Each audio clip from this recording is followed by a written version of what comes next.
Howdy y'all, thank you for joining us today for this playthrough of Paladins of the West Kingdom. This is going to be a solo playthrough. It is my first time, so there'll be a lot of editing. I just want to do a Tome Saga with everything, and it's really hard to do it at the shop at the moment, so I want to be able to know how the solo plays do, because I want to be able to just record a straight Tome Saga. I know it's going to be a little weird to do it with it, but I want to be able to do a campaign against the bot. I know there's some things he may or may not be able to pull off, but we'll hit those when we hit them. Now, I have not played this in over a year, so I'm sure I will make some mistakes. I'll try to catch over them as quick as I can. And then if I don't, hopefully catch them through editing. I really do like this game, and now that I've played all three from the West Kingdoms, Architects, Paladins was my favorite until, well, of course, I liked it more than I did Architects. And then now Viscounts came out. Looking at Viscounts and everything it did, and watching the playthrough before I got around to it, it looked like it was going to just destroy Paladins for me. As far as, like, I just think I was going to like it more than I did Paladins. I played it. I do like it. I like it a lot. I like some of the things it does in it. But it makes me want to go back and replay Paladins and see what's up. But it has been a year since I played Paladins. As we go through all that, I got a few more things I got to do on setup, and I'll go through those. I'm going to try to go through a quick little tutorial just for how I'm going to be playing things. That way I don't have to, that way I can just gloss over it. Well, I'm going to gloss over the tutorial, and then I will be, that way if I skip something, it doesn't look so confusing. So this is a worker placement game, and we're going to be going through this deck, and I'll shuffle it up, and we're going to be getting a certain number of workers. We'll be getting 6 workers per turn. I don't believe there's other ones that can do it. And there's other ways to gain other workers on the turn. But you'll be getting 6 workers, and they will be colored in multiple different colors. So as you can see, there's going to be a multitude of different workers and colors. And all they are is they correspond to where you're going to worker place on your personal board. And you're going to be worker placing on your board. And then the bot is going to be worker placing on its board, and then we have a community board that we're all kind of going to be doing things on, but we won't, and there will be some worker placement spots that will open up on those. But for the most part, most of your game is just played on this board. And depending on the color of the workers, depends on what you can do. So these outlined ones that are kind of transparent, but they look kind of like a clearish white, those mean that any colored worker can go down on there. And then the ones that actually have the colors, you have to place that type of worker there. So the first action is to develop. Develop is just a way of, you pay 4 coins and put your workers there, and you get to remove the leftmost of one of these things off of here. There are workers underneath these. You will gain the worker that it shows when you do this, and then you get to move this over to another section and basically make that section cheaper, or less workers in order for you to work on that spot. The next one, these actually work kind of together, or not really together, but they work the same. So what it's saying is if I place 1 worker here, I get 1 provision.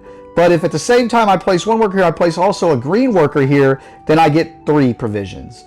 And this works the same way, the trade action. It's if I place 1 worker here, I get 1 coin. But if at the same time, and you have to do it at the same time, I can't come back later and do it. So if I at the same time place any worker and then a blue worker here, I get 3 coins. All right, next up is recruit. If I place any 1 worker here, I get to go over to this board and I choose one of the townsfolk over here. And what I'm going to be looking at is this top part of them, and I gain whatever that bonus is. I basically dismiss them, but I get to gain something, hence it's got the X and the X'd out green card here, and it's letting me know I get whatever that bonus. So like in that case, if I put any worker here and I choose this card, I would gain 1 purple worker. And I'll get to that thing about the purple workers here in a bit. At the same time, if I place a regular worker, any worker here, and a red worker here, or fighter, and I'll start learning the names of each of the workers. But if I place a fighter here, the blue one's the merchant, the green one's the scout. But if I place any worker and then the fighter here, then I get to look at the bottom part of these cards. So if I choose the same said card, now I ignore this top part, but I get to add this guy into my town, basically off to the side of my board or whatever, and I gain this bonus. First I get whatever it shows here, and then I gain this as a bonus. Like this is saying every time I gain a debt, I also gain 1 coin. So it's just a way of basically getting some bonuses for the stuff that you are doing. The next action is the pray action. It requires the black worker, which is a cleric. If I place a cleric here and pay 2 coins, I get to remove all the workers off of one of my other actions so that I can do that action again on the same turn. The conspire action, I can place any colored worker here to get a purple worker. Now the purple workers, which are the criminals, they are a wild card worker, which means they can take the color of any other worker, but for every criminal worker you get, whether it be through this action or in any way at all, you're going to gain 1 suspicion card. I'm not showing the back of these, but they just basically give you stuff, usually taxes and coins and stuff like that, and we'll talk about the taxes as they go. But every time you get one of those, and if the tax pool ever runs out, there's some bad stuff that can happen. So it's cool that there can be a wild, but the more suspicion you put off, it's called suspicion cards. The more suspicions you do, the more suspicion you get, the more likely you'll get in the debt and stuff. So you try to steer away from these unless you just really need that worker. All right, now these next 6 actions are kind of the whole really meat of the game and what you're doing. These are ways just to do other things, but you're really doing these actions to get your stats up. All right, so yeah, there's 3 different types. Each of these colors on my board, marking where I'm at on that level, is basically, and I'll try to move that over a little bit. Sorry. I do have some boxes off to the side here, which I don't know why I need them. All there is money and rations in this one. But I got my boxes for when I play games off to the side here. But yeah, this is influence, this is faith, and this is strength. So like in this case, if I want to do a commission, I want to commission one of these monks. I fill in the workers it shows here, and then I check my faith, and then pay the provisions for whatever the leftmost monk I have here, and then I take that monk and I put them over here, and I look and see what my faith is, and this says 0, 2, 4, 6. Wherever my faith is where I can place on this board to get some type of bonus for placing this monk down. But also for placing that monk down, I will gain an influence. And that's why it lets you know you're going to be checking your faith and you're going to gain your influence or go up in influence. And it could be if there's other things you can place on the board to do other things, but that's why it's showing it underneath there. Since it's covered up, you just got to make sure to pay whatever the leftmost thing is. I'm going to skip over Fortify right now and just do the ones that are here, because this one works pretty much the same exact way. So we're going to go ahead and go straight to Garrison. Because Garrison, I place my workers there. I check where my strength is at. I pay the provisions that it shows to the leftmost. And I do the same thing I did with the monks. I'm going to go over here and I'm going to look and see what my strength is. 1, 3, 5, 7, 9, 11. And wherever my strength is, I can place on any one of the spots that is equal to my strength or less, and that are open. So like you can see, some of these are 3 and 4 player spots, but for the most part, I can place these down and get the bonus it shows there, just like with the monks. And then as you saw underneath there, I also gain a faith for doing that. So you can see I could be bouncing things around. I'm like, I need to do this to get my faith up, so I can come over here, do that, so I can get my influence up, and so forth. The other one over here that does the similar type-ish things is Absolve. Absolve, it's going to check where my influence is. I pay the provisions it shows there, and then I pay the coins equal to whatever the leftmost is. And the faith that I'm checking, well, not faith, sorry, the influence I'm checking is on this. So this one, my faith is at 0. I can do that one. I pay that, and as you can see, When I take that off of there, I'm going to gain a faith. And then when I take one of these off, I get to put them over here for a one-time bonus. And I won't go through all those right now, but they're a one-time bonus that I get to do. And I put this on there to show that I took that bonus. And then I also get to get rid of one of those suspicion cards I was talking about that you get for getting the purple workers.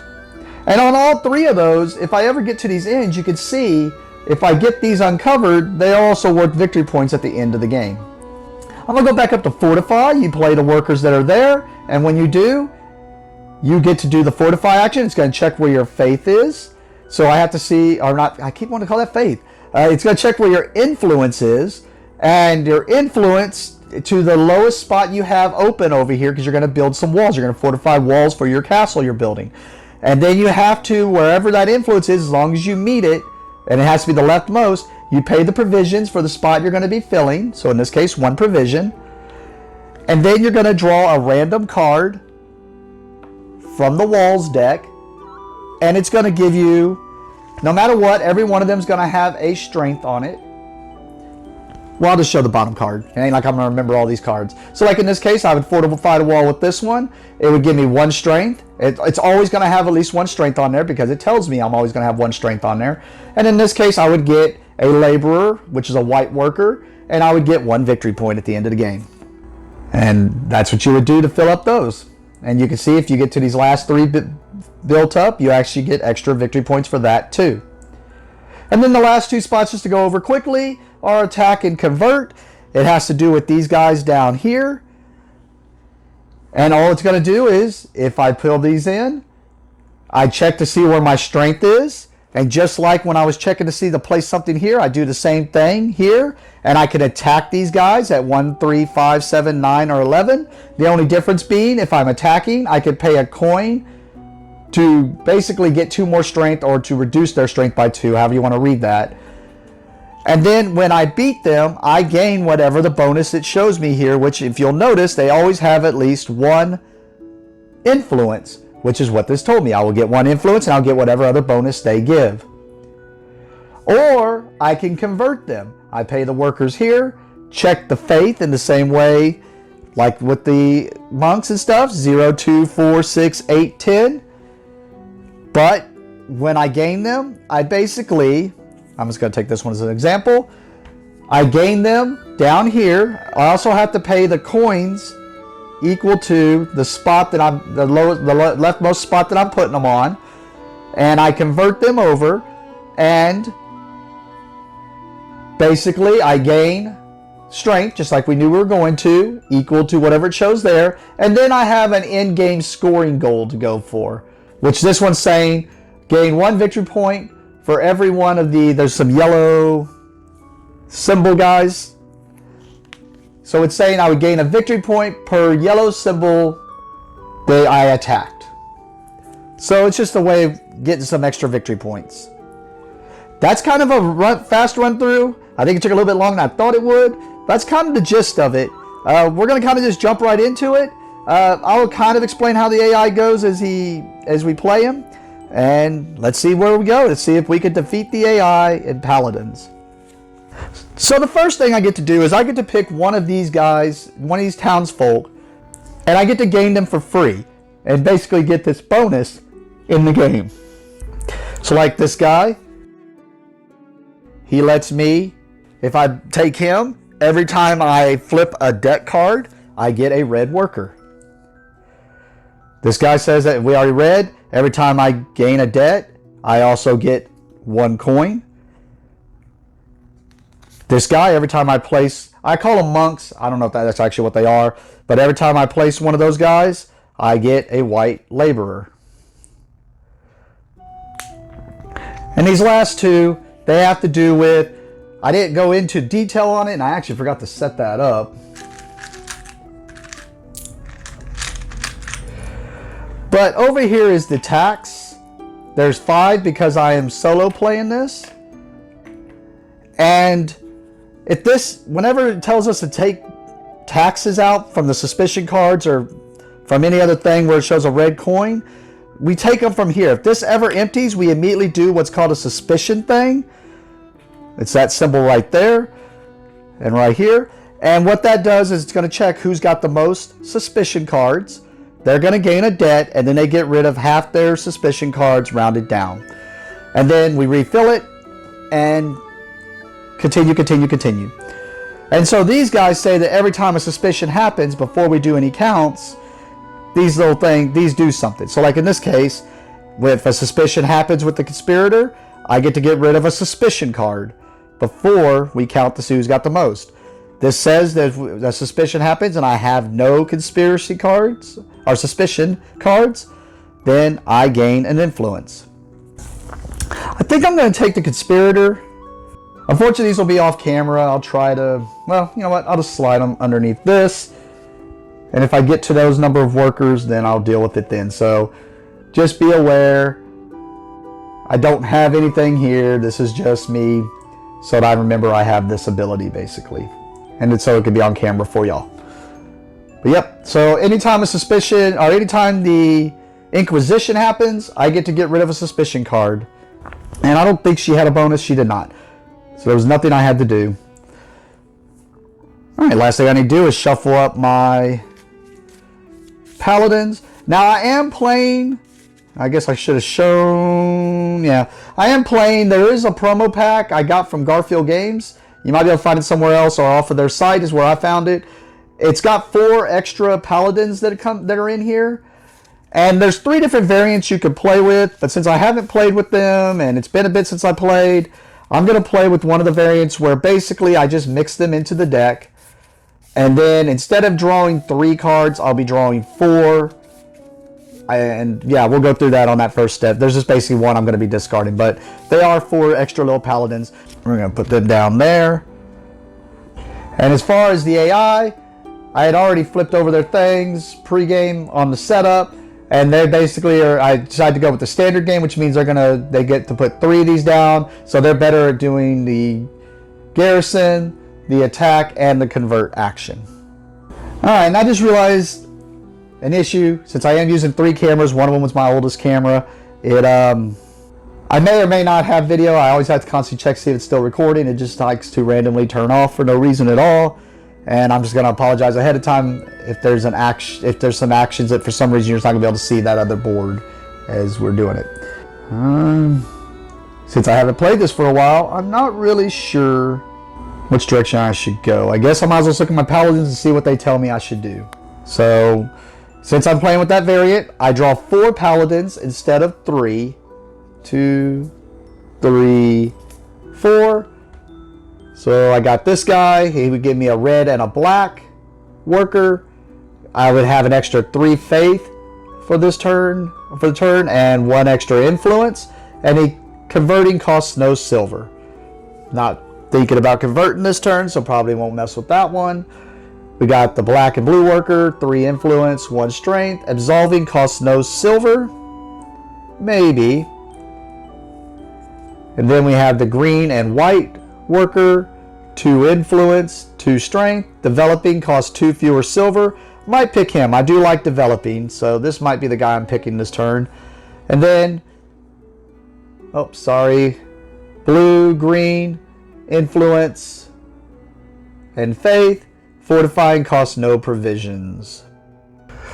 Alright, first thing I was actually supposed to do, we're going backwards, is I was supposed to reveal the King's Order card. So what's going to happen here, I flip this over. This shows something that they're doing. That is the promo though, because whatever the king was ordering, that's where this is supposed to go to make them better at it.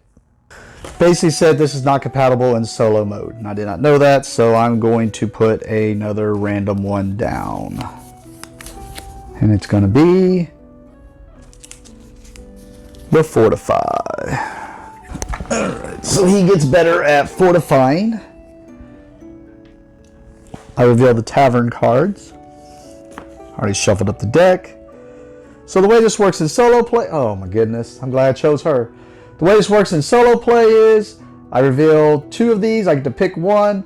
The AI, it doesn't matter what workers he gets. We're just going to use a handful of just random color. But he does have to pay attention to the criminals that get picked up.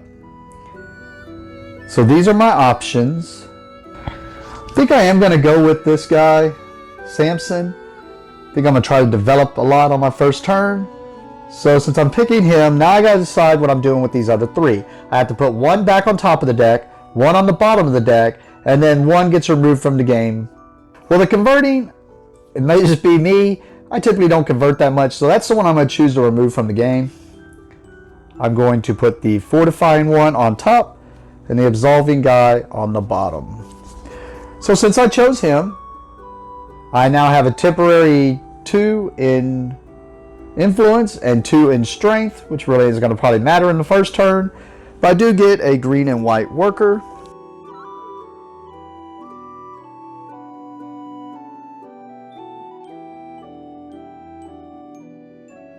I'm just going to put the Paladin on top there. That way I know which one I'm working with for the turn. I'm going to choose this Tavern card, so I get a fighter and a merchant.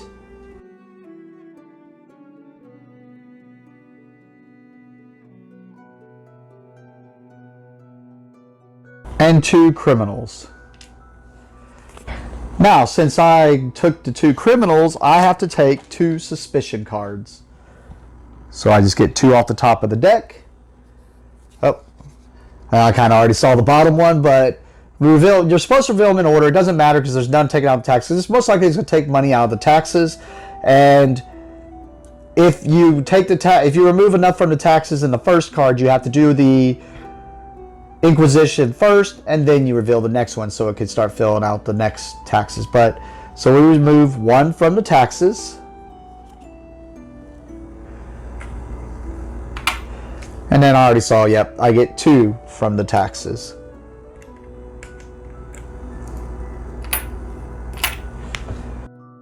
Since I chose that other Tavern card, he gets stuck with this one. Like I said, his workers don't matter. He's going to get 6 workers, but it does matter how many purples are revealed here because he does gain that many suspicion cards. So we could have an Inquisition happen right now. So let's reveal his 2 suspicion cards.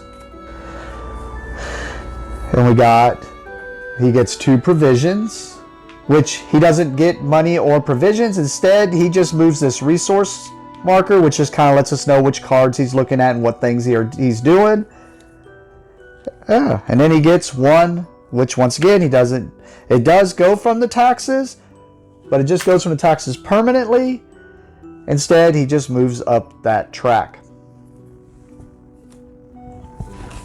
And then I just give him his 6 workers. All right, now we just go back and forth doing our actions until we have passed, because we do not have workers to place or things to do. So let's get started. All right, since I chose my developer guy, I think I'm going to try to make sure I develop twice at least this turn. And I'm going to need at least one of these criminals to pray to remove the workers off of that. I'm going to place my laborer and my merchant up there to develop. It normally costs me 4 money, but because I'm using Samson, he makes it where it's 2 money, or 2 coins. I remove this, which gains me another laborer. I get to place it down. I'm trying to decide if I want to do fortify, which I know that's on the top of the card, but it doesn't guarantee I'm going to go to that. Or do I want to start attacking and getting some stuff? But I think by fortifying first, that makes my attack stronger. So I think I'm going to put it here to make it easier for me to fortify. And then that is my turn. We go to the AI.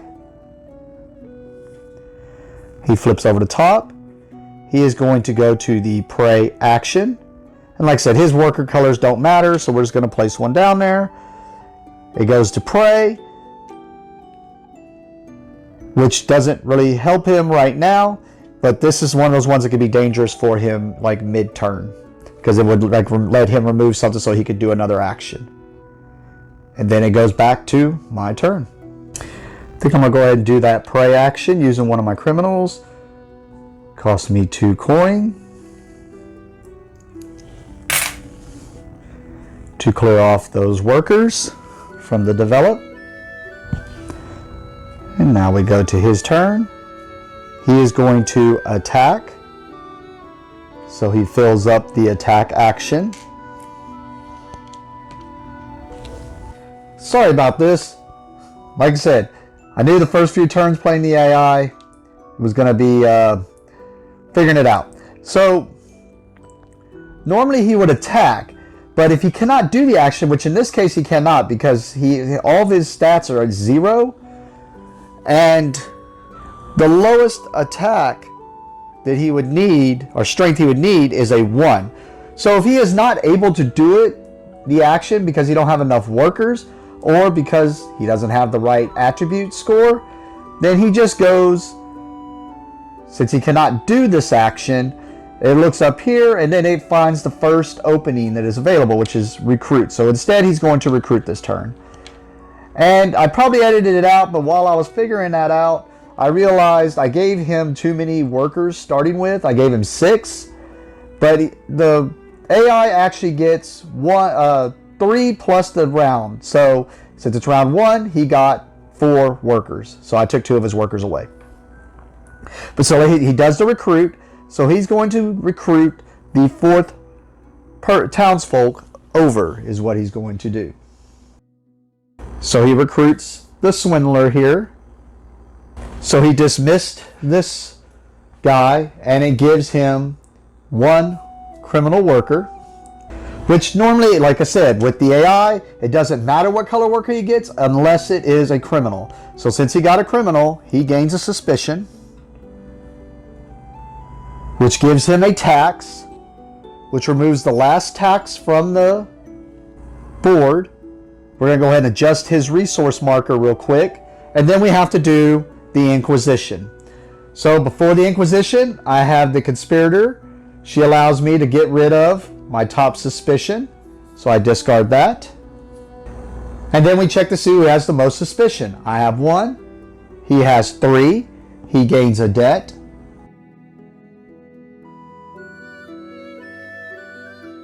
And then he gets rid of half his suspicion cards rounded down. He has 3. So he gets rid of 1.5, 1.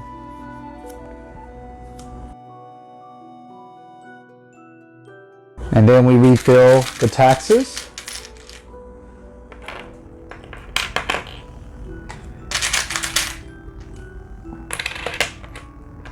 To 5. And that is his turn. I'm going to go ahead and do my other develop. Pay the 2 because of Samson. Let's remove that. Gives me another laborer back. And I'm going to make my attack action easier to pull off. Alright, we go back to the AI. He is going to do the king's order. So in this case, we look to see what the rightmost revealed one is, which is fortify. So he's going to try to fortify. So he puts 2 workers on the fortify action. Well, first we check, does he meet the requirements, which he does. He only needs 0 influence. He has 0 influence, so he is going to fortify. So we reveal the top card, and it is going to give him a strength. So one more backtrack. I just didn't notice it until I just not looked in there. When he did the prey action for his first turn, since there was nothing on the right side, it's not just, oh, well, he didn't get to do anything. He gets to gain another worker. So he would have actually had more work. So he would have had the full 6. That was the way it ended up working out. But in this case, he gains, well, he's definitely going to get 1 white worker. Or 1 laborer, or just get a worker. And then this acts just like the prey action, where it's going to clear all the workers off the right side of the board. So that could be dangerous for me, because now he's going to be able to just do those again. Yep, and that was his fortify. And I really wasn't planning on doing this, but might as well since I have them. I'm going to go ahead and place these guys down on the attack. So it's going to check what my combat is, or my strength is at. It's at 0, but because I have Samson, it's actually at 2. So the only person I can fight is the assassin, because I don't have coins to beef it up to get a bigger one. But what I gain is 1 influence and a fighter and a laborer. And now I just put these to the side to remember how many I fought over the whole game. So my 1 influence. And then I gain a laborer and a fighter.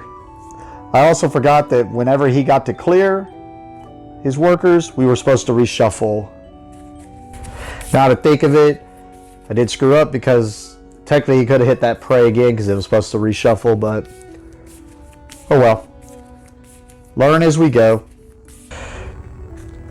Alright. So now he is going to try to absolve. He does have a 0 influence. There is a 0 available. He has 3 workers, so he'll put all 3 workers on here.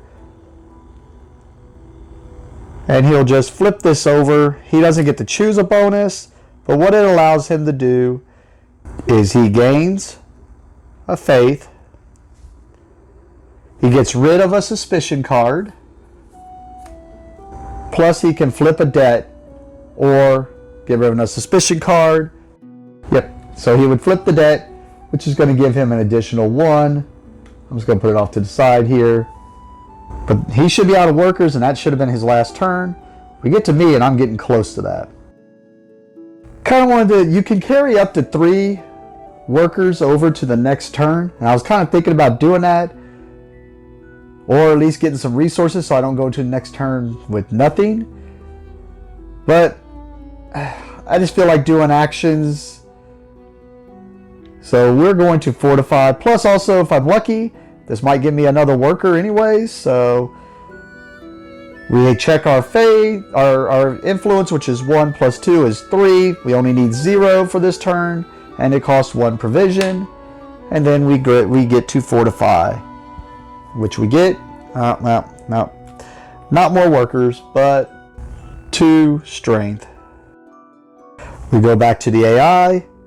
I'm going to go ahead and just assume it's not going to flip over this next one to check to see, because it has no workers. So no matter what it flips over, it's not going to have any workers to do anything. So I think in this case, he just passes.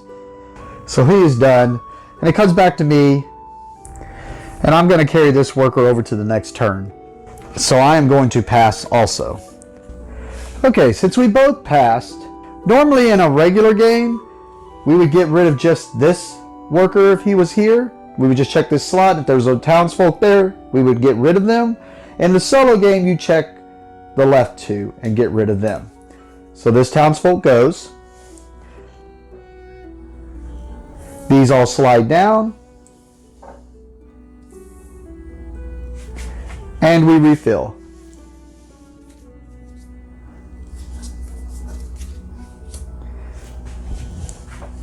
And then the same is on the outsiders. Normally in the regular game you would only choose this one and check its spot, which it's empty. In the solo game you check the left 2. So this one goes.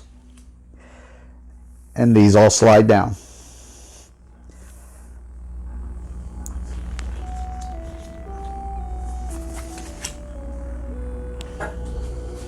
Okay, we go to the beginning of the next round. We don't have to pass the start player. I am the only player, so I still always go first. We reveal the next King's Orders card for round 2. And this will go on his garrison to make it easier for him to do the garrison action. We reveal the 2 tavern cards.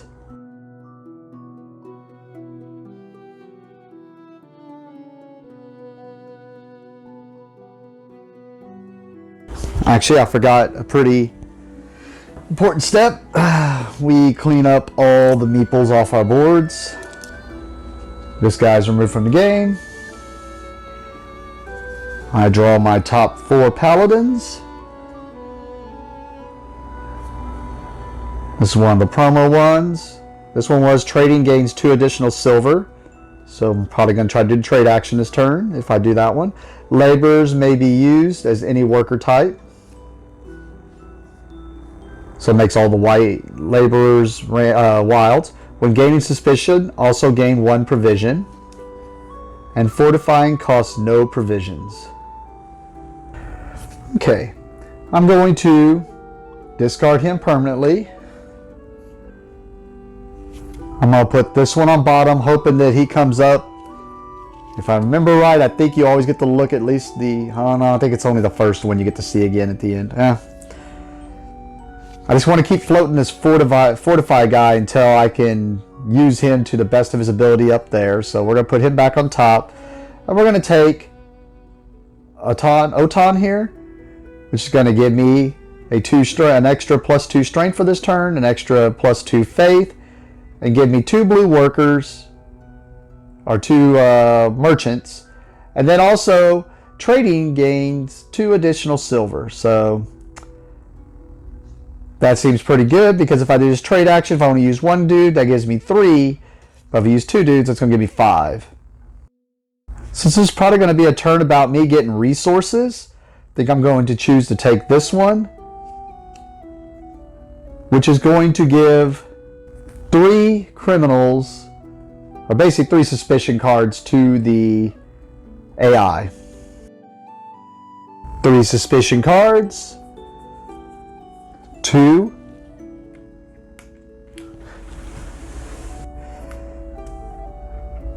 Starts all the way over here. 1, 2. And when he crosses by this, he always, whatever his lowest is, he's going to gain it. Alright. His second one is 1 tax. 1. And then his next one is 1 tax.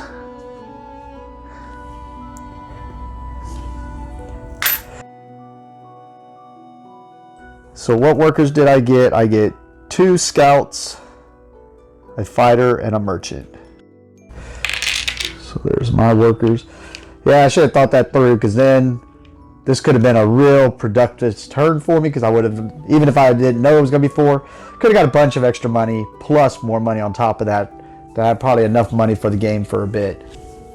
And then it's absolved to get rid of some of my suspicions, but oh well.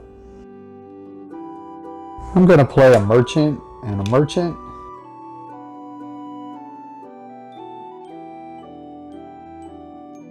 To go ahead and do the trade, and since I have Otan here, I get 5 money.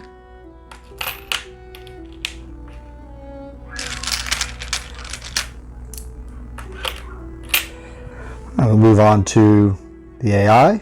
Oh, I forgot to give him his. It's round 2, so he gets 2 plus 3, so he gets 5 workers. And just so it's not confusing, we'll just... He is going to recruit. So he's going to look at 1, 2, 3, 4. 1, 2, 3, 4. So he is going to get rid of this guy, and that makes him gain an influence.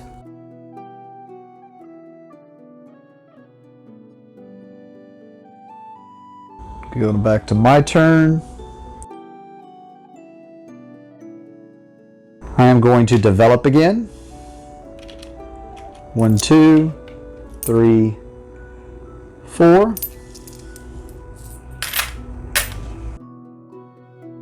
Lets me get rid of one of these.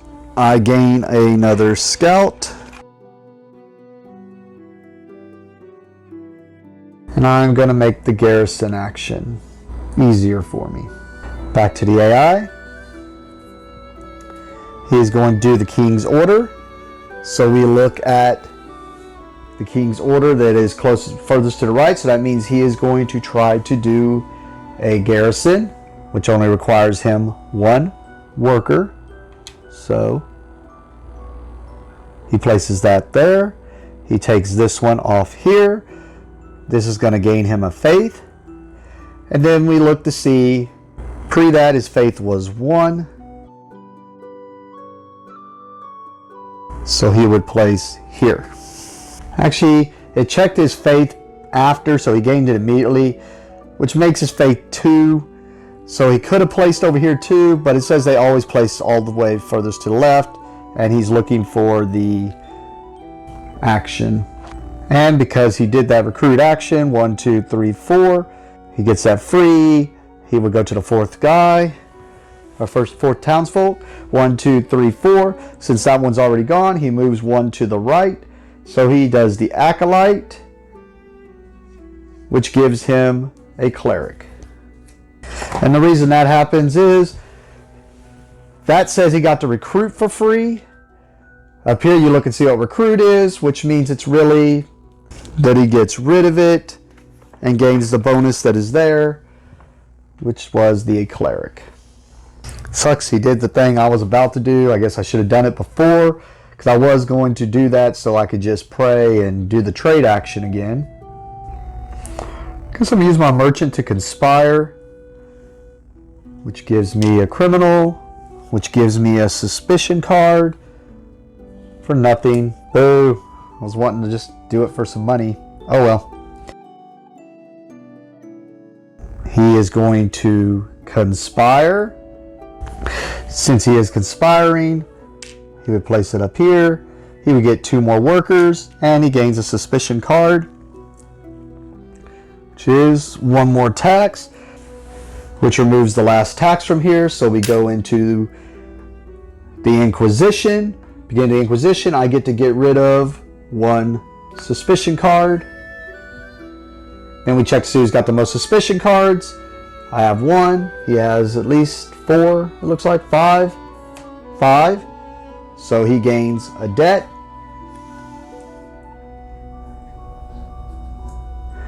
And then he gets rid of half. So 5, 2.5 means he gets rid of, rounded down, 2 suspicion cards. And then we refill the taxes to 5. And then we go back to my turn. I'm going to attack. My attack right now is 2, 3, 4. I'm not going to boost it up. I'm going to attack and defeat this guy, so that I get an influence, a laborer, and 1 provision. So an influence, a laborer, and 1 provision. Move on to AI, King's Order, which is the garrison. He cannot do that because he already did that action. So in that case, he goes to the pray action, which has him remove all of the workers from the right side. And then he reshuffles.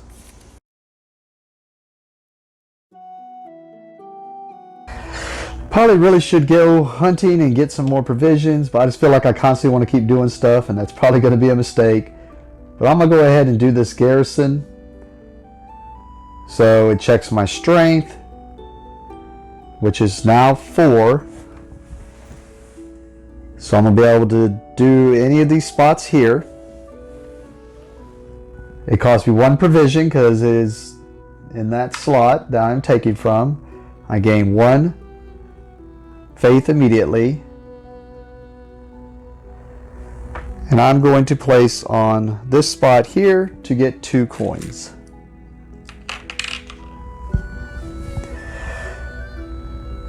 It is AI's turn. He is going to fortify, which he does have the 1 influence, so he meets the requirement. Lets him build a wall, giving him 1 strength and 2 more workers.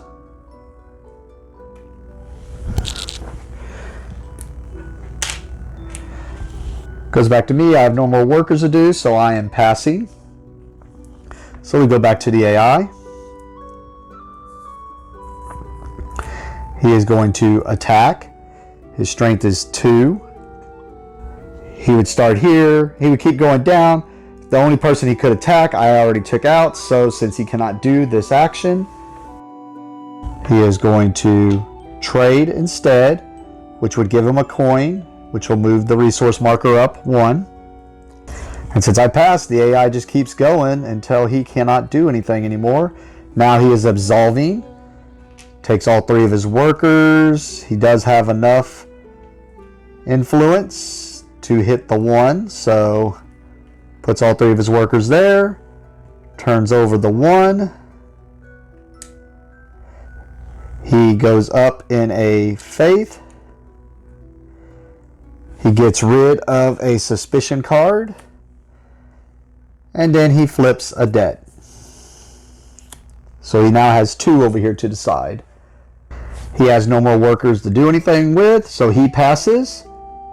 So we go back to here. We get rid of these 2 townsfolk slots. And then move everything down. Refill.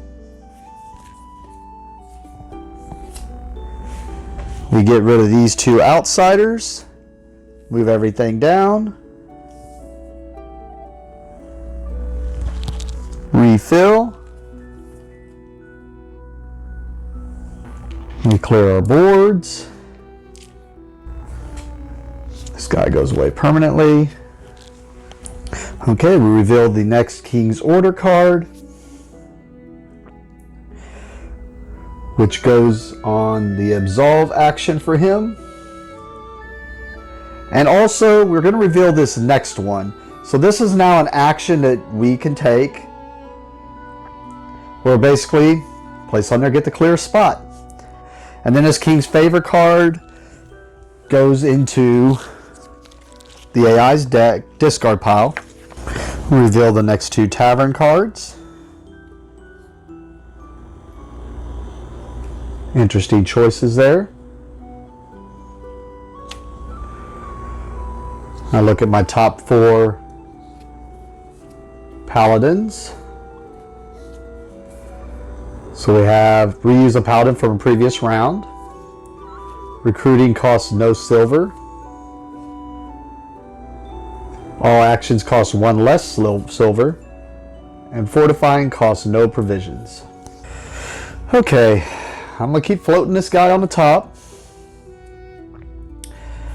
I'm going to discard this guy permanently. Put this one on the bottom, even though I'm never going to see him again. Really wanted to take that one, but I think the choice I'm going to make is Roland here, which is going to give me an extra 4 strength for the turn. It's going to give me a laborer and a fighter, but recruiting costs no silver. And the only reason I'm doing that is I think I'm setting up for my end game and what my goal is going to be. So I get that laborer and that fighter, and I think out of the 2 tavern cards, I'm going to go ahead and take this one. That gives me 2 more fighters. And a merchant. And a criminal. And because I gained the criminal, I get a suspicion card of nothing. Oh, how come he gets all the money? And then this is what he would get. Doesn't matter because there's no criminals. So the workers he gets are, it's round 3, so 3 plus 3 gives him 6 workers. So right off the bat, we're going to go ahead and use my Roland's ability and basically recruit for free. I'm going to take the aristocrat, which she has the ability, she's going to give me a coin immediately. And then anytime I use one of the king's actions or the king's favors, I get to get another coin. I get that for free because I got that. I got the coin. And now it's his turn. He is going to convert, which is going to look at his faith, which is 3. So he can definitely convert someone. So he's got the ability to do the action. So he puts his 2 workers there. He would convert looking at the fifth outsider first. 1, 2, 3, 4, 5. Since he doesn't have enough faith, he moves here. Since he doesn't have enough faith, he moves here. And since he has 3, he's still 1 short. He moves here, so he is going to convert this. He's definitely going to be... Oh, and that's going to get him a strength immediately.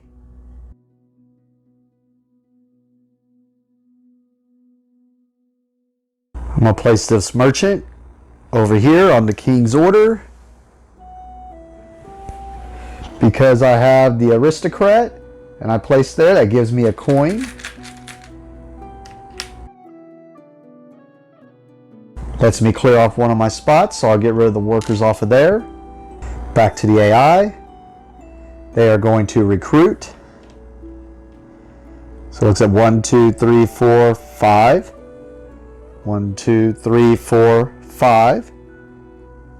Gets rid of him, which lets him get rid of 2 of his suspicion. Uh-oh. I'm not actually getting the debt.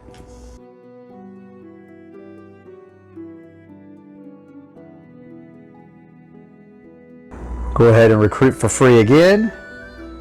Gonna take the gatekeeper, which will give me nothing for taking there at first. But now, since I've been floating that fortify, every time I fortify, I'll gain a laborer. So that was my turn. AI is going to do the pray action, which has it remove all the workers from the right and then reshuffle. I think I'm going to hold this worker and just pass for now. So we go just to the AI until he is done. He is going to do commission. Since he doesn't have enough workers to do commission, that means he's going to trade instead. I'm just going to circle this around. Circle that back. Circle back. All right. And then he's going to do the king's favor, which there is not one open. So it's going to conspire instead. So it gains a suspicion, which gives it 2 coins from the taxes. Well, removes 2 coins from the taxes. Gains its 2 resources, but it does get 2 more workers.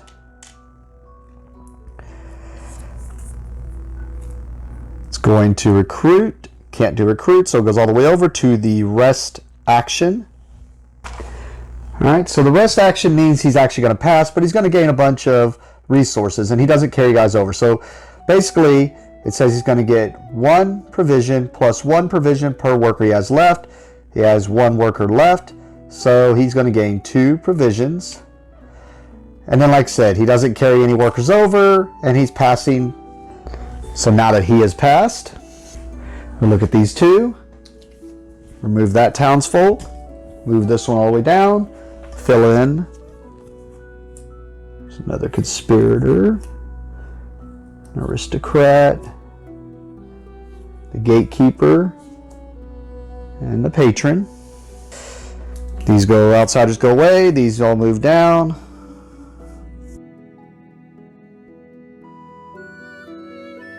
Refill the other 2. Remove all the workers off our boards. I carried that one over. Alright, reveal the next king's favor. Seems like a decent one. Get 2 provisions and 1 off the tax. This goes to his discard pile. This guy goes away. I reveal the next 2 tavern cards.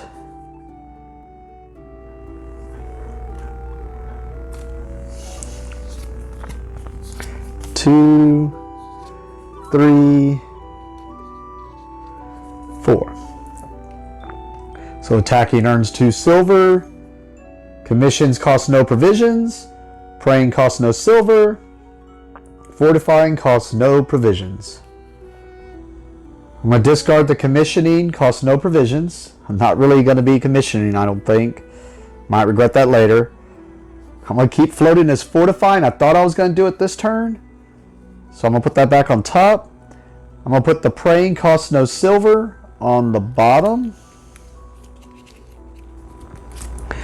And what I'm going to take actually is to set up better for the fortifying, I think, because then I'm hoping to get my influence up higher. So I'm going to do this one. I'm going to try to attack a bunch this turn. Attacking earns me 2 silver. So I get a fighter and a scout. And it's like right now my strength is +3 and my faith is 1. I'm going to take this where it gives me 2 clerics, a fighter, and a scout.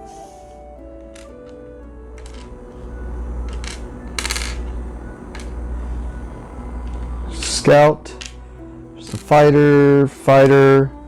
Oh, no, 2 clerics, a fighter and a scout. Cleric, I need another cleric out of the box. And a cleric, there we go. And then this is the one that the AI gets, which doesn't show any criminals, so it does not matter. It is round 4, so he gets 7 workers. 1, 2, 3, 4, 5, 6, 7 workers. And then we go back to the top for me. I think right off the bat, I'm going to develop. So put my 2 workers there, pay 4 coins.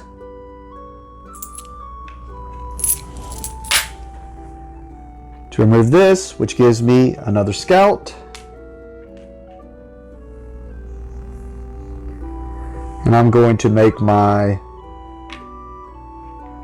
attack action only cost me 1 fighter. We go to, he's going to do the king's order, so he is going to try to absolve because he does the one furthest to the right. And he did that because of the absolve action. He's always going to try to do that one. He does have the 3 influence, so he's able to do it. So he turns this over. He gains a faith immediately. He gets rid of a suspicion. He gets to flip over a debt. He doesn't have a debt. He gets to get rid of suspicion. He doesn't have any more suspicions. So that is it for his turn. For me, I'm going to attack. My attack is 2 plus 3 right now, so it is 5. So just because I kind of want this extra worker, I'm going to attack this one. I have the 5 attack. It gives me 1 influence immediately and 1 fighter. So I get a fighter, get my influence, and that is my turn. For his turn, he's going to do the king's order again. He looks and sees the one all the way to the right. Once again is absolve. His absolve is full. He's already done it. So that means since he cannot do it, he is going to recruit instead. 1, 2, 3, 4, 5. 1, 2, 3, 4, 5. Means he recruits her, which gives him basically like the prey action. So he gets to clear off the absolve. And then that also reshuffles his deck. Alright, we go back to the top of my turn.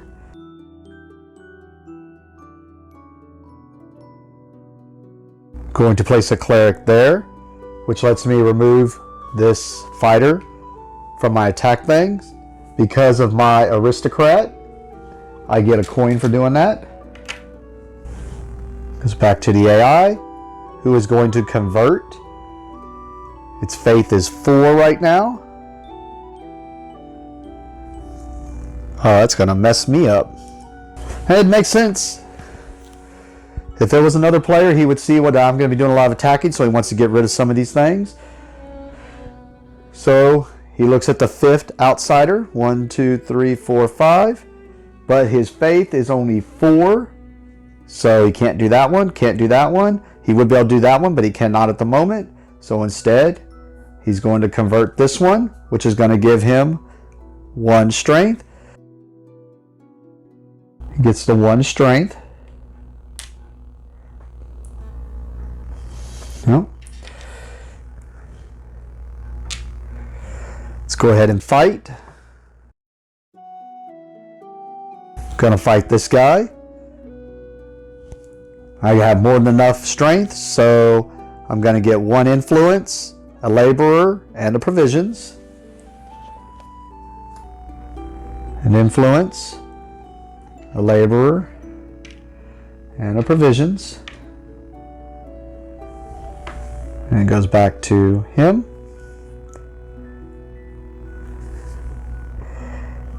He's going to do the king's order. So he's going to try to do his absolve again.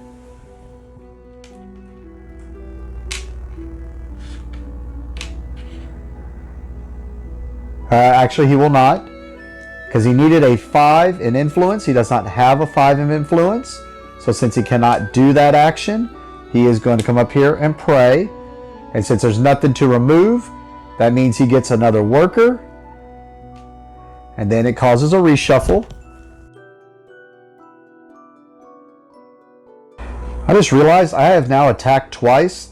And since I chose the engineer, I got 2 silver every time I attacked. That was the whole reason I chose him. So, or not engineer, I'm sorry.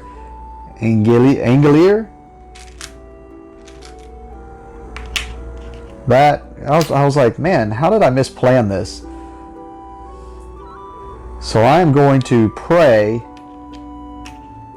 my 2 silver to remove that fighter. Go back to the AI. It's going to do the king's order. So he's going to try to absolve. Does not have a high enough influence. So that means he is going to trade, which gives him 1 coin, which flips this back around, which moves up his lowest one, which is influence. Now we go back to me. I'm going to choose to do the attack again. My strength is 2, 3, 4, 5. My strength is 5 right now, 3, 4, 5. I'm going to pay 2 coins to basically give myself 4 more strength, or to reduce their strength by 4. And basically make it to where, because he is now at 5 since he's -4. And I'm going to choose to fight this guy, which is going to give me an influence, get rid of a suspicion card, and give me a merchant. So gain influence, gain me a merchant, and get rid of a suspicion card. And because that was an attack, I get 2 silver back. And we go back to the AI, who is going to fortify. He does have the 3 influence to fortify, so he will go ahead and fortify. He gets a strength and 2 more workers.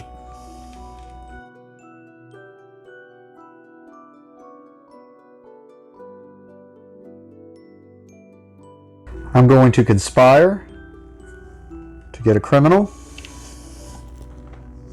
So my suspicion is 2 coins from the taxes.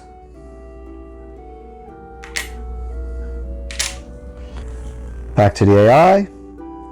He's going to recruit. Instead, it goes all the way over to conspire. Oh, well.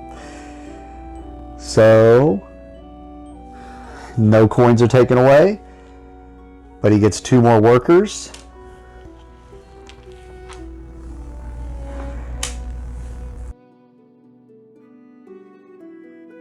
These 2 workers there.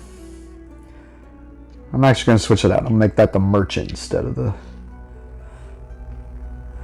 Those 2 workers there. Pay a provision.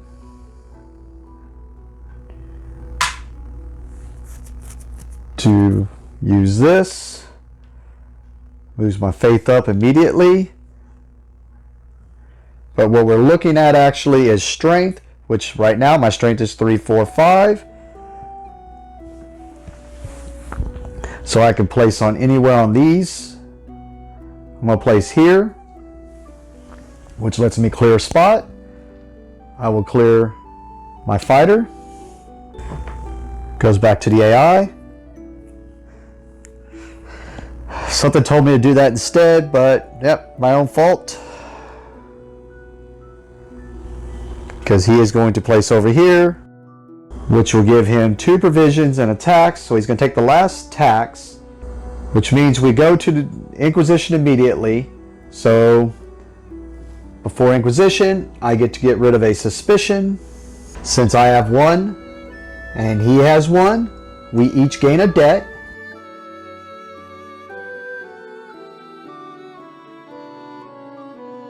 Just going to put it over that for now. I might forget some stuff. That was 3 resources he would have gained. 1, 2, 3. Refill the tax. Well, I'm going to go ahead and attack. I'm going to just pay 1 to basically lower their strength by 2. I was really thinking about this guy because he gives you 2 influence, but I need this extra worker, so we're going to take her, which is going to give me 1 influence and 1 criminal. So 1 influence, 1 criminal, which is going to give me a suspicion card. And by the way, I didn't do any discard on us because we each had 1, half of 1, rounded down, so we don't get rid of our suspicion. And then, man, I am all about doing suspicious stuff and gaining nothing. And then I also get 2 coins. Since I gained 2 coins, I'm going to take these 3 off and just gain a 5. And that was because of my my Paladin I chose. All right, we go to the AI. Oh, pretty sure he was here. All right, so he's going to attack possibly. What's his attack at? It's at 5. He is not going to be able to attack because he don't have enough attack since I cleared the board. So instead, he's going to rest. So he gets 1, 2, 3 provisions. 1, 2, 3. And it moves up his lowest and just goes from the top of the stack. I'm going to pass also. So we clear all of our workers off the board. I'm carrying these 2 over. Alright, so we get rid of that townsfolk and move all these down. Oh, forgot to get rid of these guys. Rebuild the townsfolk.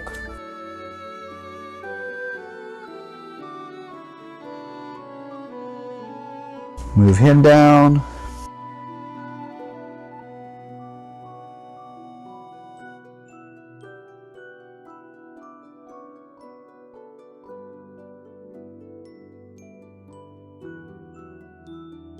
Alright, so we flip over this new one, puts this into his discard pile. We flip this over. Spot to get 2 criminals. Alright, reveal the 2 tavern cards. So there's going to be some criminal activity either way. This guy goes away. Look at the top 4. 2, 3, 4. We knew this guy was still there. Keep floating him. This one, hunting, gains 2 additional provisions. Garrisoning costs no provisions. And conspiring earns 2 silver.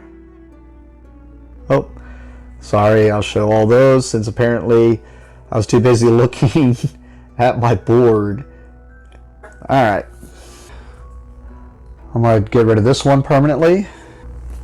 Going to put this one on the bottom of the deck.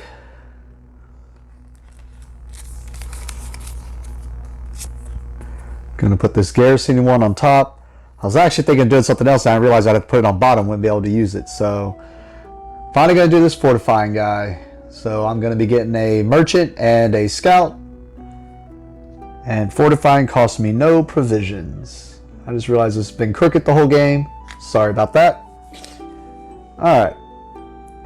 So I didn't really straighten it out there. Just not much I can do. I think it's actually the camera. Okay. Seems weird, but I'm actually going to take this one, which is going to give me 2 laborers, but it's because I want that fighter. Just because I have more options with the fighters than I do the merchants. So I get 2 laborers, fighter, a criminal, which gives me a suspicion immediately. So 2 coins from the taxes. 2 coins from the taxes.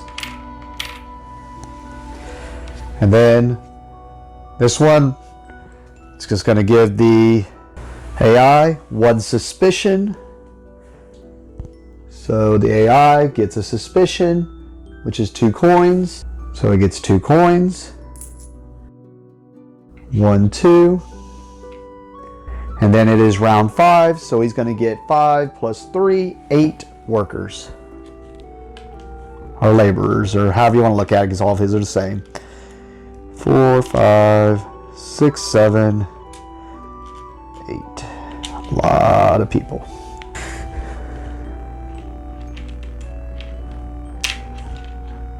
I'm actually going to do recruit. Take the opportunity to recruit her for free, which is going to let me get rid of a suspicion. And then every time I use a king's favor, I take 1 from the tax. So, another aristocrat. Get rid of the suspicion. That goes to his turn. He's going to absolve. He does have enough influence now, so puts 2 workers on absolve. He goes up in a faith. He gets rid of a suspicion. And then he gets to flip over a debt. Now he has 3 debts flipped over. Goes back to me. I'm going to choose to place a worker here to get 2 criminals. Which is going to give me 2 suspicion. Might regret this. So 2, and this is why it's important. So 2 taxes.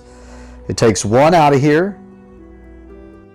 And then I just gain the other one from the thing. We do the Inquisition, which lets me get rid of a suspicion because of my conspirator. Now it checks who's got the most suspicion. It should be me. I have 2. He has 1.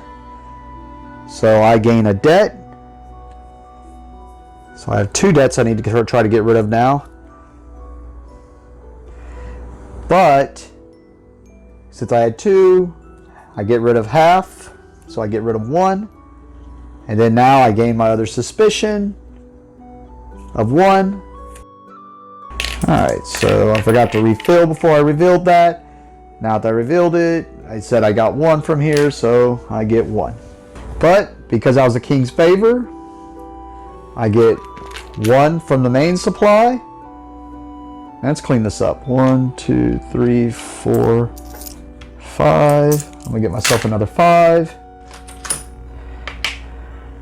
And I get 1 from the tax. Man, I got a lot of money right now. Not 1 turn. Go to the AI. May have been doing that attribute thing wrong depending on where he takes cards from. But in this case, 1, 2, 3, 4, he's going to look at the 4th one. 1, 2, 3, it's not available yet. Oh, I need him not to take that one. Is that right? Okay, so I did do that wrong, and it's going to mess me up this turn.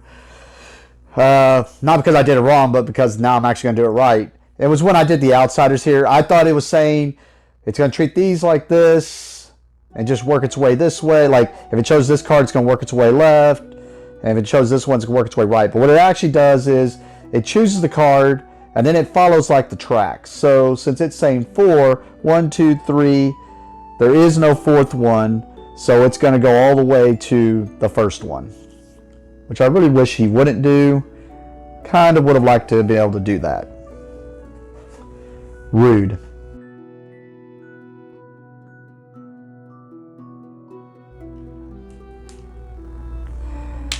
I'll place on there. I guess at least makes it to where it kind of feels like he's doing Like what another player would be doing. So I gain a merchant. Place it on the fortify. Goes back to the AI. King's order. He's going to try to absolve. His absolve is already filled up. So since he can't do it, he'll try to recruit. We're 1, 2, 3, 4. So 1, 2, 3, 4. He recruits this card, which will give him 2 out of the tax. So moves it 1, 2. He gains a faith. We're going to go ahead and do the fortify. Yep, we'll do the fortify. So I don't have to pay any provisions, and I definitely have the influence because my influence is 9 right now. So let's fortify our wall, which is give me 1 strength and 3 laborers.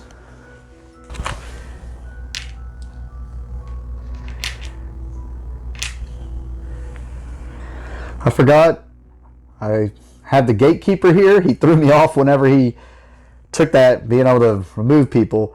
But I have the gatekeeper here that says every time I fortify, I gain a laborer. Go back to the AI. He's going to conspire. So he gets a suspicion card, which is going to give him 2. Which is going to take the last one from the taxes and give him an additional one from the pool, which doesn't, so it just moves his resources 1, 2. Then my conspirator kicks in. She gets rid of my suspicion card, and then we check. I have 1. He has 2. He gains a debt, and then gets rid of 1. And then we refill. Oh, somebody accidentally put a 5 in the 1s. There we go. I'm going to go ahead and place on the king's favor here to get 2 provisions. And 1 from the tax. And because of my aristocrats, I get 1 from the supply and 1 from the tax. And 2, 3, 4, 5.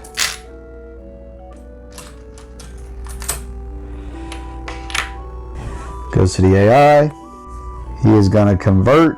He is at 6 faith. He is on the 3rd spot. So 1, 2, 3. He's going to convert this one, which is going to give him a strength.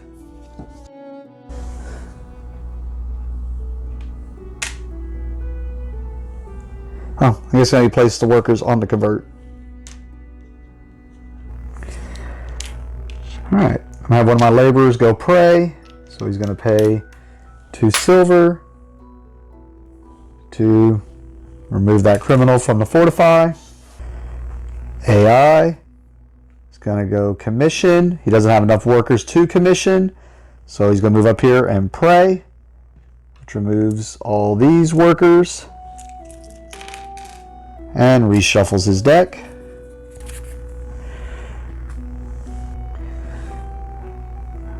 I am going to fortify. I have the more than enough in the influence. I do not have to pay the provisions. So get rid of debt of 2 coins. I don't need the coins, so get my strength and flip over a debt. Because I fortified, I get a laborer. All right, it goes back to the AI. He has no workers left, so he is going to pass. Let's go ahead and absolve.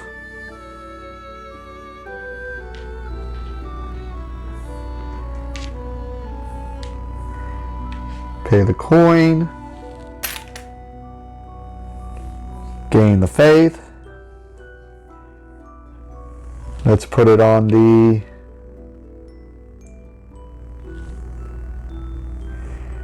let's put it on the clear. And I just keep going because the AI already passed, so we'll place this one up here to fortify. I definitely have it, don't have to pay the provisions. So we get a strength and a cleric.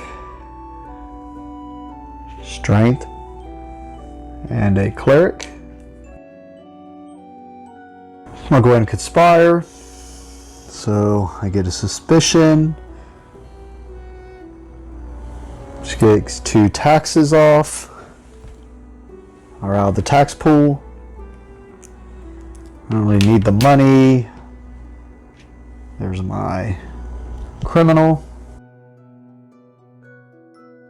I am just gonna garrison. Cost me 1 provision. My strength is 5. Gain the faith immediately. I'm gonna place it here because it has to be somewhere in this area. That gets me a fighter. And then I am going to use the fighter to fight or attack. My strength is only 5. I can pretty much fight anybody I want to because of my money, but I think I'm going to go with this guy. I mean, 2 influence seems good. I just realized the last time I fortified I did not grab another laborer. Hope I didn't cheat on that, but I'm pretty sure. Like, I do the math and it all adds up except for that guy. And I only noticed it because I was thinking about passing. I think I am still. Yeah, I'm just going to pass. I can carry those 3 over. Alright, so since I pass, we clear our boards. Okay, these all move over because those spots were empty.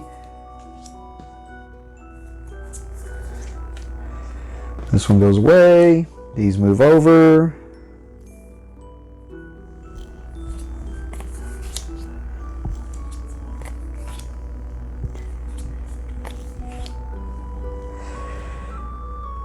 These go away.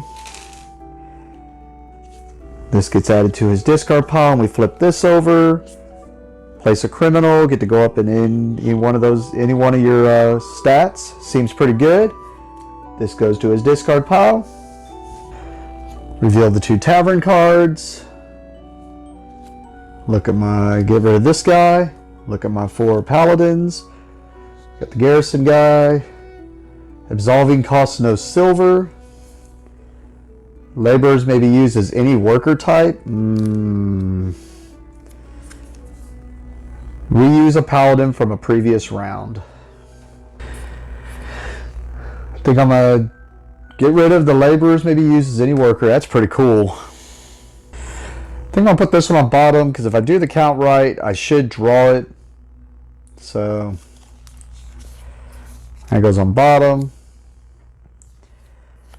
I'll put the absolving, costs no silver. It don't matter because I'm going to look at those 4 anyways. I just realized I got so much money, do I care about the silver? But, yeah, that one's there. And then, garrisoning, costs no provisions is the one we're going to do for this turn. So I have the +3 strength. Which might even be still a good one for just attacking, just to attack. But, oh. Forgot to remove that.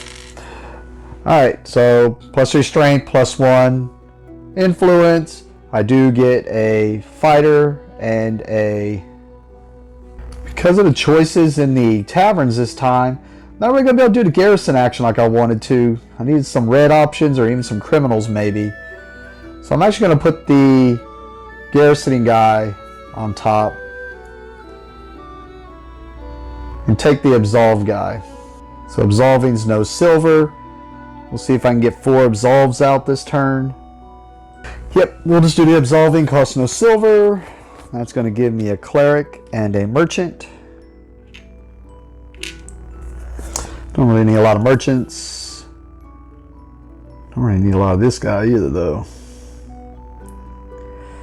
But yep, we're going to take this one, which is going to give me 3 scouts and a laborer.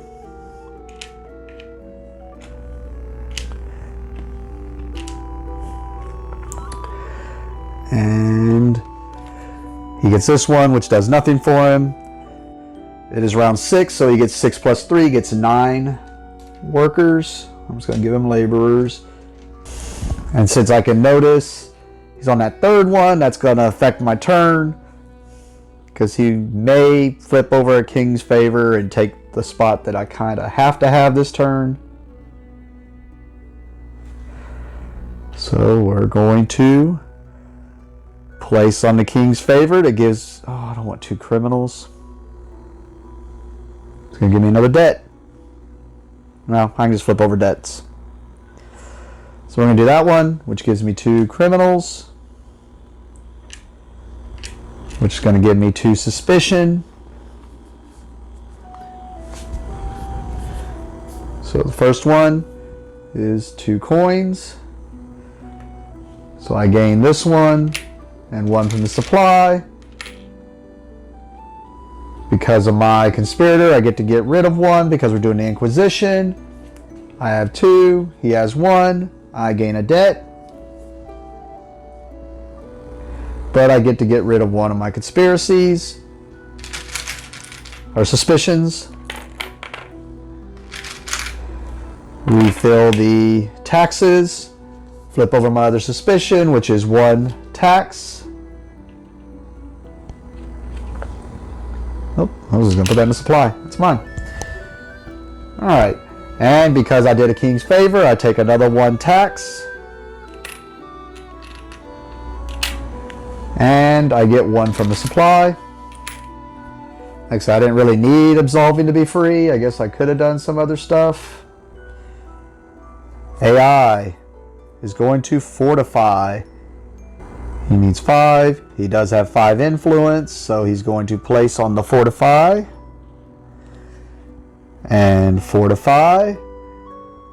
And it says he'll always take the left one, so he gets rid of a suspicion. And gets a strength. Alright, when he start doing my things before he accidentally takes the thing that lets me not do things. So I'm going to develop. 1, 2, 3, 4. Let's remove that, which gives me a merchant. And I'm going to put it on the absolve. Goes to the AI. King's order. So he's going to absolve. He does have his 5 influence finally, so he can finally pull this absolve off that he keeps trying to do. So he flips over that absolve. He gains a faith. He has no suspicion to get rid of. He flips over a debt, giving him his 4th flipped over debt. And then goes back to my turn. Going to absolve. Have to pay, it's free. I don't have to pay the coins. I definitely have the influence. I gain the faith. Get to place it on something. Yeah, I think it's more important to get the absolve one done, so we're going to do that and clear the absolve. Lets me get rid of conspiracy. I'm thinking back, of course I can't go that far back. I'm pretty sure I did not do that. Remove the conspiracy. Might have had 1 less debt, but that's fine. Goes to the AI. They are going to do the garrison action. So, places 1 on the garrison. Removes this. Gains the faith. And this is open, so this is where he's going to place, which lets him recruit for free. 1, 2, 3. So he's going to do the 3rd one. 1, 2, 3. He's going to recruit the missionary, which really just dismisses it, which gains him a faith.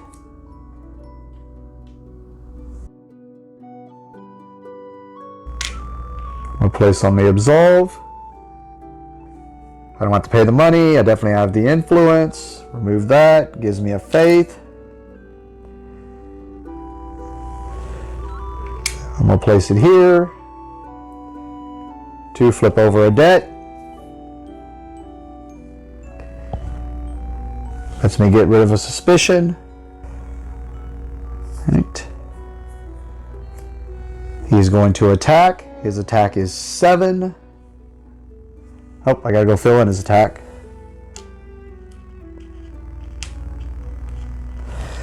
His attack is 7.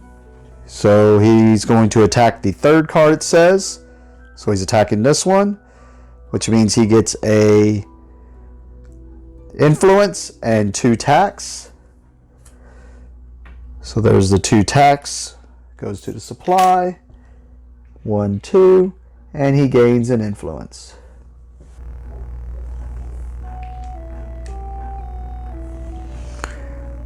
I'll place this.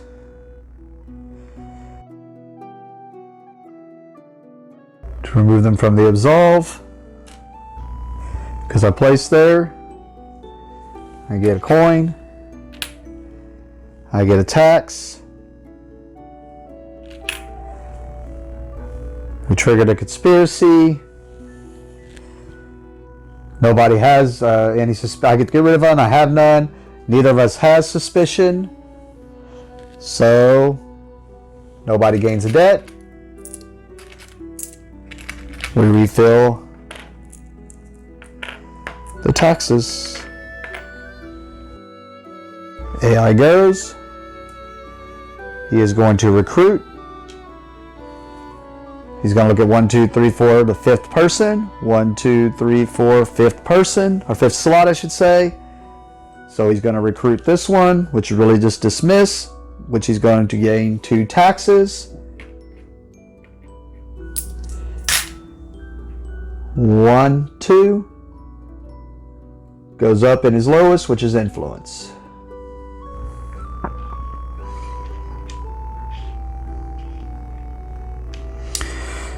I'm going to go ahead and do the absolve action again. I have the 5 influence. Don't have to pay the money. I gain the faith.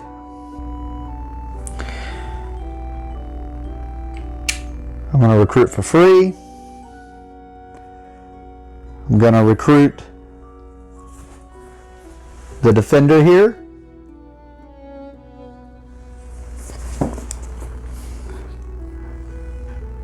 So that now, even though I'm only going to be attacking maybe this turn and the next, but every time I attack, I get a laborer. So it's an extra worker. Seems good. Go back to the AI. King's Order. It's going to see if it can absolve. The absolve is full. So since it cannot do the action, it comes over here and prays, which is going to clear all of his guys to the right and have him reshuffle.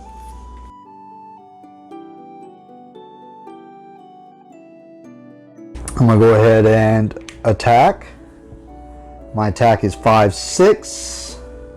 Does not matter. I'm just going to take this one, which is going to give me a influence and a criminal. There's my criminal. And my influence. Because I gained a criminal, I get a suspicion of nothing. And then, because of my defender, I attacked, I get a laborer.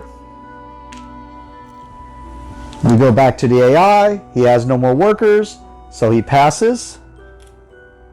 Go ahead and clear him while I'm over there. So now I just keep going. I'm going to take a little gamble. I want to garrison and then fortify by getting the token. But I'm hoping that when I fortify, it gives me more workers and I don't have to use, and I can carry over one of these criminals. So I'm actually going to hunt. Well, why would I hunt? Let's just go ahead and use him over here. We're going to do the king's order, which gives me 2 provisions.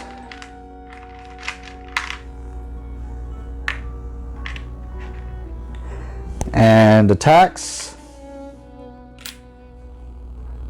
And because of my 2 aristocrats, I get one from the supply. 3, 4, 5. We're gonna get a 10. So much money. And then we get 1 additional tax. And then we're going to take a chance. I'm hoping to get another worker or some workers. Let's see. So we're going to fortify. We have to pay 2 provisions. And we build a wall. That is not a workers. Well, I get a strength. I mean, I don't really need the money, so let's flip over that last debt. Alright. Well, that wasn't a worker, so I'm not going to be able to do that garrison action I was hoping to do, but that was the gamble. Yeah, I'm going to pass. Clear our board. This goes away, moves this down to here. Guess I could have had the wall deck here. Original setup I was doing wouldn't have put it there. Anyways, here we go. Watchman there.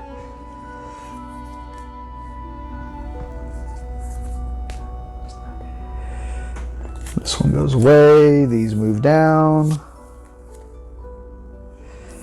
And we're going to the last turn. 1, 2, 3. We flip this over. Place a fighter.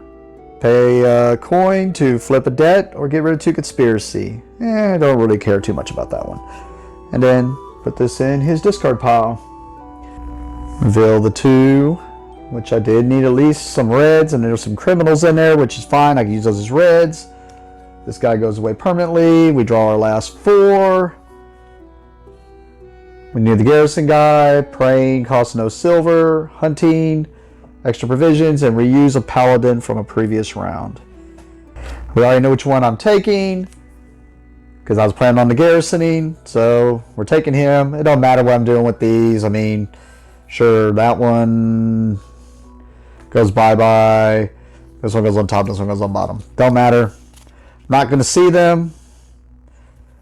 That's going to give me a fighter and a merchant. I'm going to take this one, which gives me fighter. Of course, it does do money. Guess I could have used the extra wild, but oh well. Too late now. I already made the decision. Get the criminal. Alright, that gives me my suspicion. Let's see what the last one in the deck is. It is a blank. That's what I was hoping for. Alright. Well, at least makes it to where he gets a debt and possibly... Alright, it doesn't matter. He just gets 2 suspicion cards. And then it is the 7th round, so he's going to get 10 workers. So let me give him his 10 workers, and then he gets his 2 suspicion cards, but I got to reshuffle the deck. So he gets 2 suspicion cards. Top one is a blank. And the next one is 1, which is just enough to empty the tax. Just going to move him up there. I get to get rid of a suspicion card. Guess I should have taken the debt to... Oh well, too late now to go backwards. Alright, I have 1, he has 2, so he's going to gain a debt. And get rid of 1 suspicion card, or half of them, which is 1. Place my scout on the king's order, give me 2 criminals.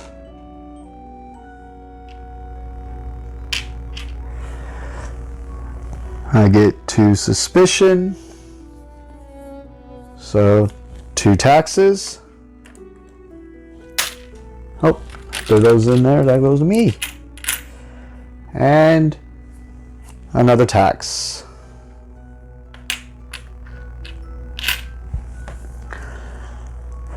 And because I did that, my aristocrat gives me 1 from the supply. And now I'm going to get 1 tax. And we're going to make some more change. 2, 3, 4, 5 again. Alright, AI. King's favor. 1, 2, 3. So he's going to look at the 3rd King's favor. 1, 2, 3. I'm already on that one, so he's going to move 1 more to the right. He's going to take that one. And he'll go up in his lowest influence, which is our lowest stat, which is influence. I hate when I retroactively take things back, but I'm going to do it. That last action I did where I fortified, I would have had a laborer, just carried him over. Man, that means I could have done the garrison. Oh, gotta pay attention to that, because I could have done the garrison I wanted to do last turn, because I was just short 1 person. Well, that's what I get for not paying attention. I knew that was the reason I was trying to garrison too. Oh, so bad at the game. Alright. Pay 4. Do that, which gains me a fighter. Put it on the garrison. So now it only costs me 1 fighter to garrison. AI is going to recruit. 1, 2, 3. Gonna look at the 3rd person. It's gonna get the swindler. It's gonna give him 2 more workers.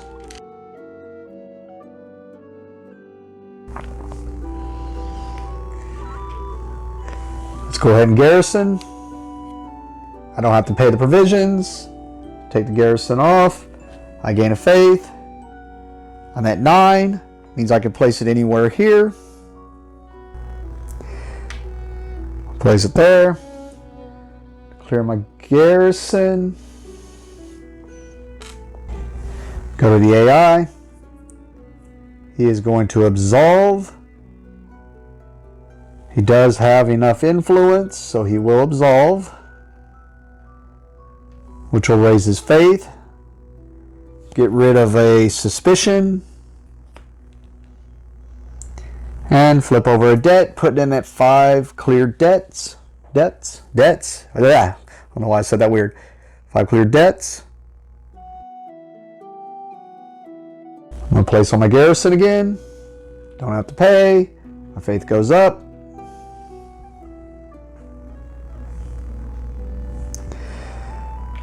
I'm going to clear the garrison again. AI. King's order.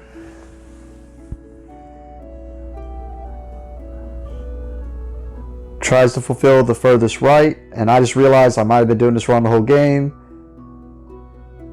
because he should have, since if he can't do that, he would just go to the next one.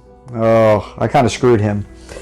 Now that makes me want to not count this if I end up winning, because that would make him go to the garrison. Let me make sure he does do that, but I'm pretty sure that would make more sense. I don't know why my tiny brain did not think of that. Yeah.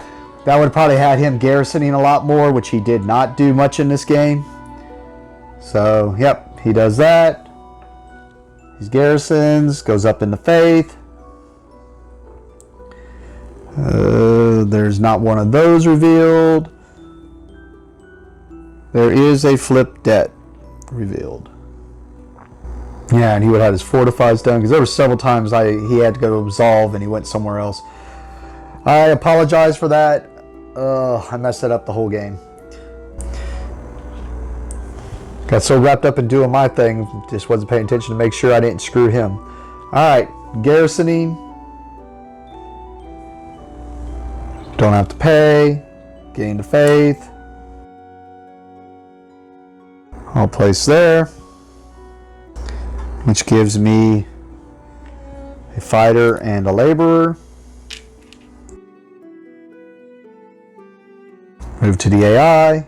He is going to fortify.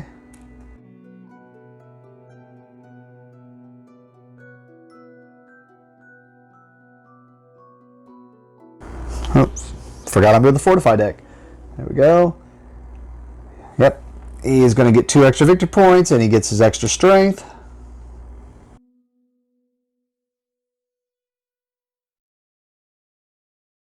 I'm going to place on here to remove the fighter from the garrison. Because I placed on there, my aristocrat gives me 1 from the general supply, 1 from the taxes, which triggers Inquisition. I get to get rid of my top suspicion. I have 2. He has 0. So I gain a debt. And then lose half, which is 1. Refill the taxes. It's going to do the king's favor. 1, 2, 3. He cannot do it. Moves the next one. Cannot do it. Moves the next one. That one is open. So he places on it. In this case, since he don't have anything to pay, he would just pay and pretend like it. I'm assuming. I'm not going to look it up. I've already screwed him enough. As a matter of fact, I've already decided at the end of the game, I'm going to pretend like he pulled off all of his things. I can't take into account if he would have hit the others, but I'm going to pretend like he pulled all 3 of those off. Yeah, he don't have any debts and he don't have any suspicions, so he just took up the spot. I'm going to do my last garrison. Don't have to pay. Go up in the faith. Guess it really doesn't matter. I'm just going to take that one, which is gain a scout and a laborer. Go to the AI. King's orders. He's going to try to absolve. Since he can't absolve because he's already on there, he's going to try to garrison since he's on there. So he's going to try to fortify. He's already on there. So in that case, he can't do nothing. So he goes up. He prays, which removes all of these guys. And reshuffles his deck.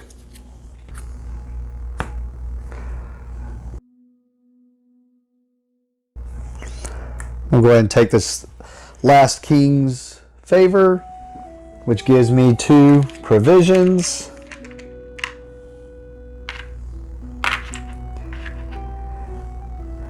And a tax. And then because of my aristocrats, I get 1 from the supply and 1 from the tax. 2, 3, 4, 5. Let's just get a 20.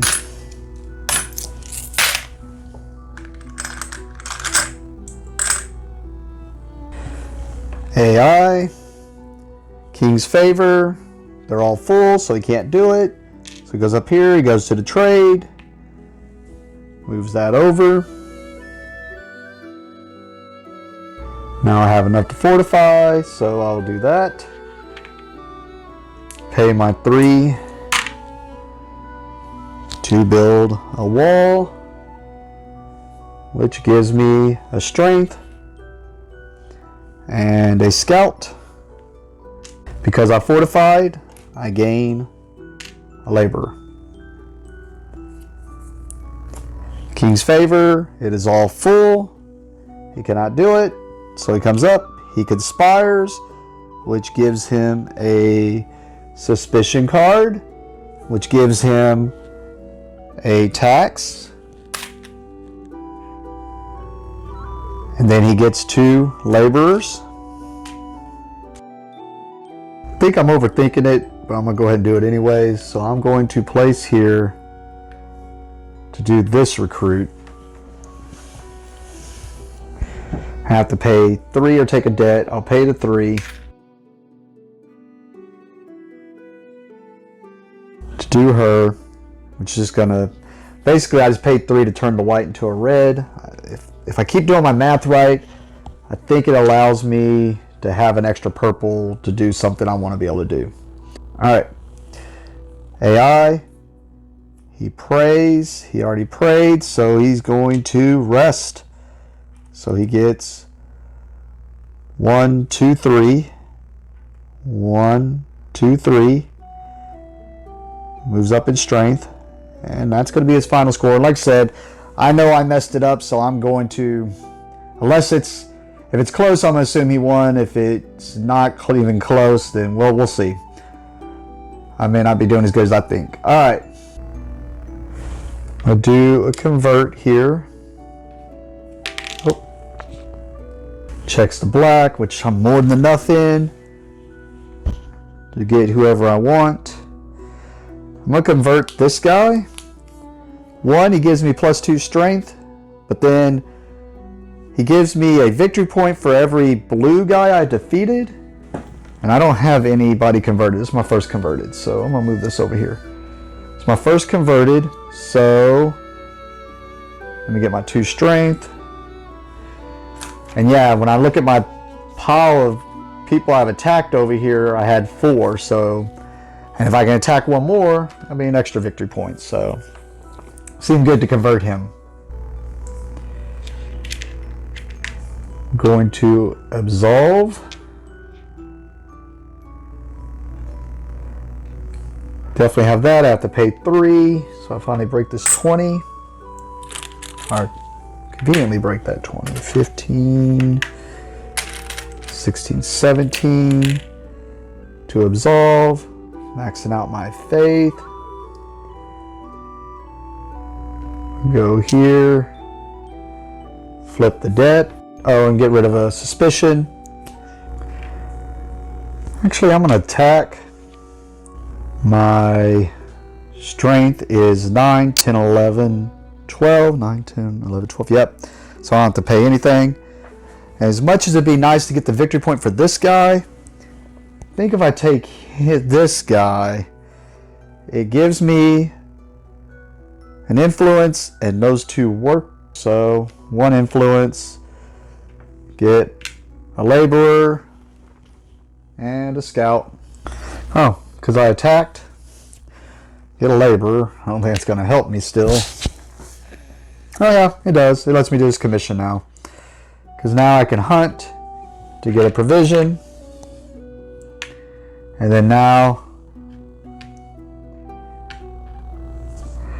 do the commission, pay the provision, get to place him down, gain an influence. I don't think it's really going to matter, but we'll place it there. I'm just going to gamble on the chance I can somehow get 3 more coins for an extra victory point. So that gives me a cleric and a laborer.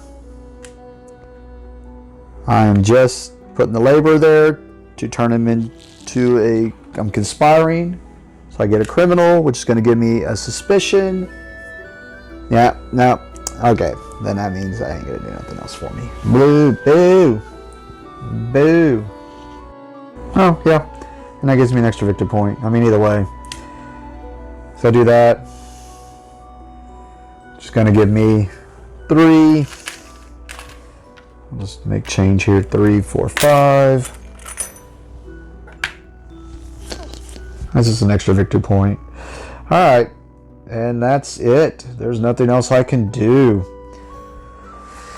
So let's move to the scoring. I do feel bad because I did screw him over. He probably could have. Well, I don't think I screwed him over. Well, I don't know if he would have finished his other stuff. So I guess we'll see. Alright, let's get to the scoring. Oh, let me go get a pen. Well, that was cool. And I'm sorry if I didn't sound all that excited while playing it. I actually was enjoying myself. It was just, this game can be a little crunchy, especially if you haven't played it for a while. It's a little thinky and have to do a bunch of little things, but I love it. I mean, I'd have to play with other people again, but I think I'd still like this more than I do Viscounts. We'll get a few more plays of Viscounts. I think Viscounts shines better at more players. This one at more players could probably be quite frustrating, actually. So let's see the scores. We have me, and we have the AI. Completed King's Orders, which means we're looking at fortifies, garrisons, and absolves, or absolutions, I guess. I got all of them. Got the garrison, got the fortify, got the absolves. So now he did it, but like I said, I was doing him wrong. So I'm going to pretend like he did. So we're going to say we both got 18 points. Where I might have screwed him is he might have been able to get some of these others done to where he got extra points, which is what I'm going to get. So attribute tracks, 20, 36, 37, 47 for me. Which puts me to 65. He's got 16, 27, 36, which takes him to 54. Oh, it develops. I get 3. And I just realized he might have a different scoring method. So I'm going to figure out my score, and I'll go back and look at his score. Because I forgot he might have a different method of scoring. So we're just going to do mine right now. Debts, I have 4 flipped ones, so puts me at 72. Silver/provisions, got 21 divided by 3, I get 7. The converts we already talked about, he's going to give me 4 extra, 83. And then just where my completed things are, I get 1 for my absolve, 9 for here, so 10, none there. Oh, and the fortify. So I was like, whoa, 10, 11, 12, 13, and then I have no extras from them. So 96 is my final score. All right, now let's see if the AI scores any different. Well, sounds like he scores all the same. And let's see if it makes a difference, because I think I had a lot, but we'll score his things now. So we already did up to 54, which is kind of weird because he don't get develops. He has 1, 2, 3, 4, 5 debts. I keep wanting to say depths. I don't know why. He's got 5 debts that he flipped over, so 59. He doesn't get silver and stuff, so I guess that's what's kind of weird. He didn't have any extra commissions or anything. His walls, he gets 3, putting him at 62. And then he has his converts. He gets a victory point per 2, and that kind of screwed him too. He did that, so he gets 1 from there. And then he gets 1 for every 4 absolution or influence he has. So he's got 2, gets 2 more there, 65.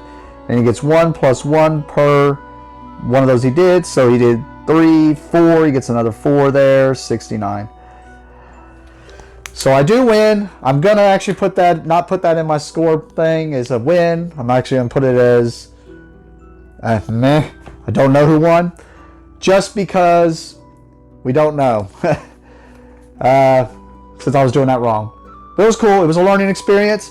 I hope I didn't screw you up too much. If you were watching, I hope things were corrected. I'll try to correct them. Sometimes it depends on when I get around to editing these things. So sometimes if I start editing too late, I don't remember where I made mistakes. So I try to get to them as soon as possible. But it was cool. It was fun. I will come back and try to do one with the co-op, and then try to do a Viscounts with the bot and a Viscounts with the co-op, and then try to go through the Tome Saga. I've been trying to find out if you can go. It says soloable on the back of the Tome Saga. I assume that just means you go against the bot, and you just got to make sure that you use the runes that the bot can actually pull off. So I don't know. I'll see. Thank you for watching, and have a great day.